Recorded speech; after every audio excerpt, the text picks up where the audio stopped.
Provocative films have to walk that balance in tackling their subjects without compromise while still making the characters at the center interesting and worth following. John Waters was particularly a master at finding humor out of outlandish characters in his stories willing to try anything. With I Want Your Sex, Greg Araki seeks to satirize the modern art world and the uncomfortable dynamic between an artist and her new employee under the guise of a sex comedy. That has a lot of potential for biting commentary. Unfortunately, I found this movie to be insufferable from start to finish, and the satire did not feel like it was saying anything that interesting. The movie throws all sorts of jokes at you, and I did not laugh at a single one. The humor attempts for a certain amount of awkwardness as we see the relationship between Erica and Elliot develop, but I just sat there in silence the entire time. A lot of it also comes from the wild sexual things that Erica makes him do, but it's not nearly as daring as the movie seems to think it is.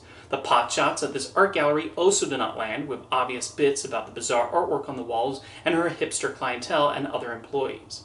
The characters themselves never develop into interesting people, and I cannot stand any of them. Maybe that was the point, but all of them just fit into simple archetypes. The movie plays into the trope of the inappropriate boss-employee power dynamic by taking things as far as possible. However, I really did not like where they took Erica, especially in the third act. Her arc felt completely unearned and did not feel like the natural direction her character would take. Although I did feel Olivia Wilde gave an okay performance. As shown with both this and The Invite, she's really good at acting with her eyes, in this case the small sudden changing glances she makes towards Elliot. However, while I've really liked Cooper Hoffman in previous roles, I felt he struggled playing Elliot, whether showing him at work, alone with Erica, or hanging out with his girlfriend and roommate.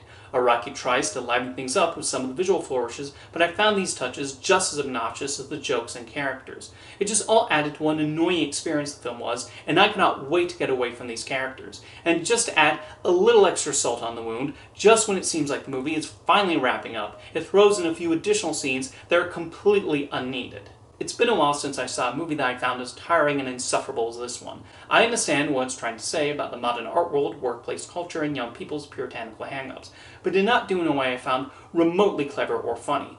These were never people I developed any kind of investment in, and I've always found myself at a distance with them as they move around their brightly colored homes and this art gallery.